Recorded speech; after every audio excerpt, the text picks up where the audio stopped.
औसत 2025 ताजा खबर। बिहार, पटना, उत्तर प्रदेश। चुनाव आयोग ने बिहार की ड्राफ्ट वोटर लिस्ट जारी की है, जिसमें 65 लाख से अधिक मतदाताओं के नाम कट गए हैं। पटना में सबसे ज्यादा मतदाता इस सूची से बाहर हैं। इस पर आपत्ति दर्ज कराने के लिए मतदाताओं को 1 महीने का समय दिया गया है। चलिए आगे बढ़ते हैं। बिहार में शिक्षा विभाग ने प्रखंड शिक्षा पदाधिकारियों बीओ के कार्यों की समीक्षा को लेकर जिलाधिकारियों को नया आदेश जारी किया है। इस आदेश के तहत बीओ की नौकरी पर खतरा मंडरा रहा है, जिससे शिक्षा प्रणाली में सुधार की कोशिश की जा रही है। चलिए आगे बढ़ते हैं। बिहार की तस्वीर बदलने की दिशा में एक महत्वपूर्ण कदम जल, जीवन और हरियाली के संगम से उठाया जा रहा है। यह अभियान 2019 में शुरू हुआ था, जिसका उद्देश्य बिहार के पर्यावरण और जीवन शैली में सुधार करना है। चलिए आगे बढ़ते हैं। पटना में लगातार दूसरे दिन भारी बारिश हुई, जिससे शहर की स्थिति काफी खराब हो गई है। अनेक क्षेत्रों में जलजमाव के कारण तालाब जैसी स्थिति उत्पन्न हो गई है। ये हालात नागरिकों के लिए परेशानी का कारण बने हुए हैं। चलिए आगे बढ़ते हैं। पटना में लगातार हो रही मूसलाधार बारिश से जीवन अस्त व्यस्त हो गया है और रेलवे ट्रैक सबमर्ज्ड हो गए हैं। इस स्थिति ने लोगों को परेशानियों का सामना करना पड़ रहा है, खासकर यातायात में। स्थानीय समाचार स्रोत nextlive.jagran.com के अनुसार बारिश की वजह से पटना मार्ग 3 घंटे के लिए बंद रहा।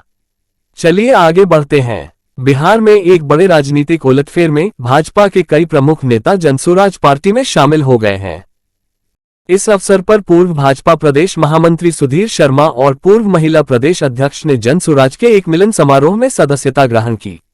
ये घटना राज्य में राजनीतिक समीकरणों को प्रभावित कर सकती है। स्रोत के अनुसार ये बदलाव बिहार की राजनीति में महत्वपूर्ण है। चलिए आगे बढ़ते हैं।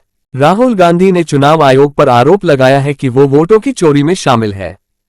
उन्होंने कहा कि इस मुद्दे को हल्के में नहीं लिया जाना चाहिए और जो भी इसमें शामिल है उन्हें छोड़ा नहीं जाएगा। ये बयान बिहार चुनाव के संदर्भ में आया है। चलिए आगे बढ़ते हैं। बिहार में स का पहला ड्राफ्ट जारी किया गया है, जिसमें लोग आज शाम 3 बजे से चुनाव आयोग की वेबसाइट पर अपने नाम सर्च कर सकेंगे। ये प्रक्रिया राज्य के चुनावों से जुड़ी महत्वपूर्ण जानकारी प्रदान करती है।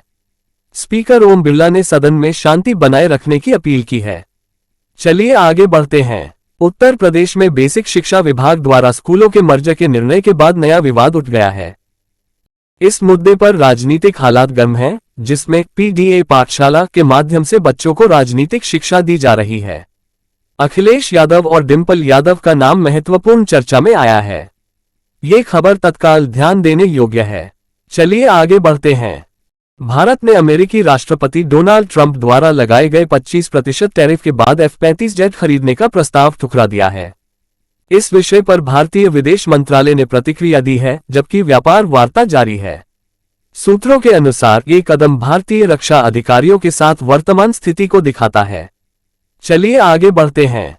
क्षेत्रों में रह रहे उन गरीब परिवारों को रखा गया है, जिनके पास आज तक अपना पक्का घर नहीं है।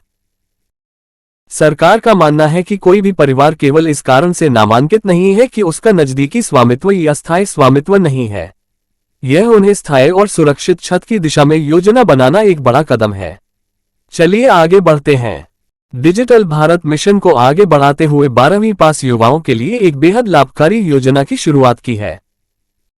फ्री कंप्यूटर ट्रेनिंग योजना 2025 के अंतर्गत अब युवाओं को मुफ्त में कंप्यूटर कोर्स करने का अवसर मिलेगा, साथ ही 15,000 रुपए तक की आर्थिक मदद भी दी जाएगी।